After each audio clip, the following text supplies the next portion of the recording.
नमस्कार दोस्तों, 7 days of life में आपका स्वागत है। आज बात करेंगे टायर डिफेक्ट गेज के बारे में कि इसका क्या यूज है इंडियन रेलवे में।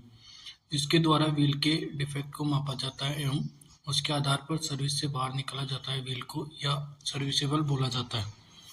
जो मेन डिफेक्ट है वो है thin flange, sharp flange, radius too small at the root of flange, deep flange, flat faces, hollow tyre, thin tyre.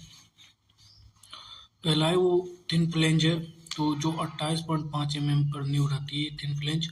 अगर इसका जो 16 mm तक आ जाती है तो इसको कंडम मान लिया जाता है, लेस देन 16 तक। इसका measurement 13 mm from tip of the flange से किया जाता है। जो इसके कारण tongue of rail and stock rail रहती है वो डैमेज हो जाती है अगर ये हुआ तो। शार्प फ्लेंज की बात कर लेते हैं। 14.5 mm न्यू रहती है, 5 mm पर कंडम माना जाता है इसको। इसके कारण फिश प्लेट के जो बोल्ट है वो डैमेज हो जाते हैं। रेडियस टू स्मॉल और एट रूट ऑफ फ्लेंज, जो 16 आर रहती है न्यू रहती है, 13 आर पे इसको कंडम मान लिया जाता है। इसके कारण जो लेटर प्ले रहता है जहाँ पे क्रेन को एक रेल से दूसरी रेल पे मूव किया जाता है, स्विच से जॉइंट स्विच रहते हैं वहाँ पे, तो जहाँ फ्लेंज पर रेल चढ़ सकती है, मतलब जो व्हील है वो रेल पर आ सकता है, व्हील का फ्लेंज। डीप फ्लेंज की बात करते हैं। 28.5 mm न्यू रहता है, 35 mm होने पर इसको कंडम माना जाता है। इसके कारण जो फिश प्लेट के बोल्ट रहते हैं वो डैमेज हो सकते हैं। फ्लैट फेसेस टायर की बात कर लेते हैं।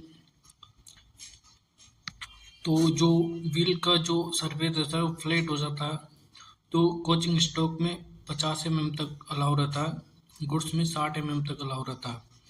अगर इसके कारण जो नुकसान हो सकता है वो क्या होता है, इसके कारण रेल टूट सकती है क्योंकि भारी हैमर इफेक्ट होता है, इसलिए।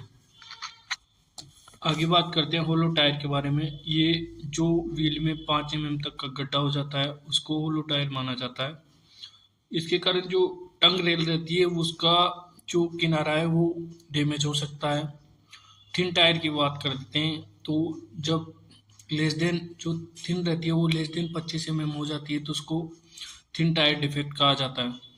जो इसके कारण क्या है, व्हील डैमेज हो सकता है।